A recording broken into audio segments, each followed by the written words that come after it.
কুসুমের শেষকৃত্য সম্পন্ন করে বাড়ি ফেরা মাত্রই এবার কুসুমের বেঁচে থাকার খবর শুনতে পেল গোটা গাঙ্গুলি পরিবার। হ্যাঁ বন্ধুরা, ভিডিওটা লাইক দিয়ে দেখতে থাকুন। যে মুহূর্তে কিনা কুসুমকে শেষ বিদায় দেওয়া মাত্র যখন কিনা শ্মশানঘাট থেকে সমস্ত বাড়ির লোকেরা যখন কিনা বাড়ি ফিরে আসে, ঠিক সেই মুহূর্তে হঠাৎ করেই যখন কিনা সেই রিসর্টে সেখানকার লোকাল পুলিশদের কাছ থেকে যখন কিনা আয়ুষের একটা ফোন আসে, এবং সেই মুহূর্তে যখন কিনা আয়ুষ ফোন রিসিভ করা মাত্রই বলতে থাকে যে হ্যাঁ অফিসার, আমি আয়ুষ্মান গাঙ্গুলি বলছি, কী প্রয়োজন আপনি আমার সঙ্গে যোগাযোগ করেছেন বলুন তো। ঠিক সেই মুহূর্তে অফিসার যখন বলতে থাকে যে আপনি ইমিডিয়েট রিসর্টের পাশে যে হসপিটালটা আছে, সিটি হসপিটালে আসতে পারবেন, আপনার সঙ্গে আমাদের কিছু জরুরি কথা আছে, এবং মনে রাখবেন আপনার পরিবারের সমস্ত লোকেদেরকে সঙ্গে করে নিয়ে আসবেন। ঠিক সেই মুহূর্তে যখন কিনা আয়ুষ বলতে থাকে যে মা বুঝতে পারলাম না হঠাৎ করে সিটি হসপিটাল কেন আমাদেরকে ছুটে যেতে বললো,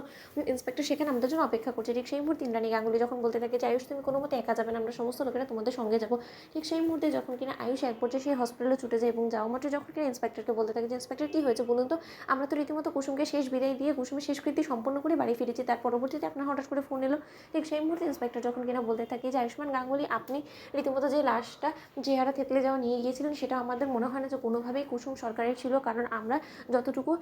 পরবর্তীতে গ্রামবাসীদের কাছ থেকে জানতে পেরেছি যে তারা রীতিমতো সেই ঘটনাস্থল থেকে কুসুমকে উদ্ধার করে নিয়ে পাশেই হসপিটালে অ্যাডমিট করে, এবং তার পরবর্তীতে ডক্টররা তাকে প্রাথমিক চিকিৎসা দেওয়া মাত্র আমাদের সঙ্গে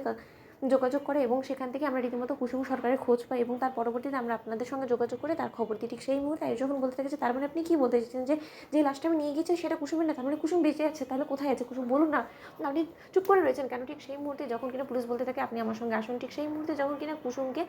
রীতিমতো আহত অবস্থায় দেখতে পায় আয়ুষ, ঠিক সেই মুহূর্তে নিজের উপরে আর কন্ট্রোল রাখতে না পেরে যখন কিনা আয়ুষ কুসুমকে জাপটে ধরে এবং অঝরে কাঁদতে থাকে। ঠিক সেই মুহূর্তে যখন কিনা ডক্টর বলতে থাকে যে আরে আপনি করছেন কি বলুন তো, উনি যথেষ্ট পরিমাণে রীতিমতো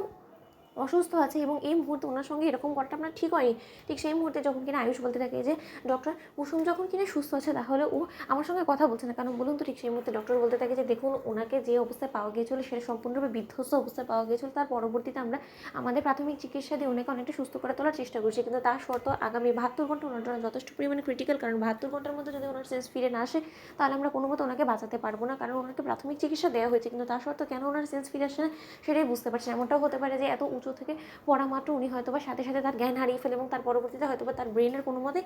কাজ করছে না, আমাদের ট্রিটমেন্টে সায় দিচ্ছে না। ঠিক সেই মুহূর্তে আয়ুষ যখন বলতে থাকে যে না না না, আমার ডাকে অবশ্যই কুসুম সাড়া দেবে ডক্টর। কুসুম আজ অবধি আমি যতবার ওকে ডেকেছি ও আমার ডাকে সাড়া না দিয়ে কোনোভাবেই চুপ করে বসে থাকেনি, তাই আজও কুসুম আমার ডাকে সাড়া দেবে, এবং আমি নিশ্চিত। আপনি দেখুন, আপনি প্লিজ আমাকে আমার মতো করে একবার অন্তত ট্রাই করতে দিন। ঠিক সেই মুহূর্তে যখন কিনা নিশান বলতে থাকে যে ভাইটা তুই শান্ত হ, ডক্টররা তো বলছে যে 72 ঘন্টার মধ্যে তুই দেখবি যে ঠিক কুসুমের সেন্স ফিরে আসবে। ঠিক সেই মুহূর্তে আয়ুষ শতবার চেষ্টা করার পরবর্তীতে যখন কিনা একটু একটু করে কুসুম সাড়া দিতে শুরু করে দেয়, ঠিক সেই মুহূর্তে হঠাৎ করে কুসুম চোখ মেলা মাত্রই অনুশ্রী বলতে থাকে যে দাদা ভাই কুসুম চোখ খুলেছে। তো বন্ধুরা লাইক কমেন্ট শেয়ার করে সাবস্ক্রাইব করতে ভুলো না।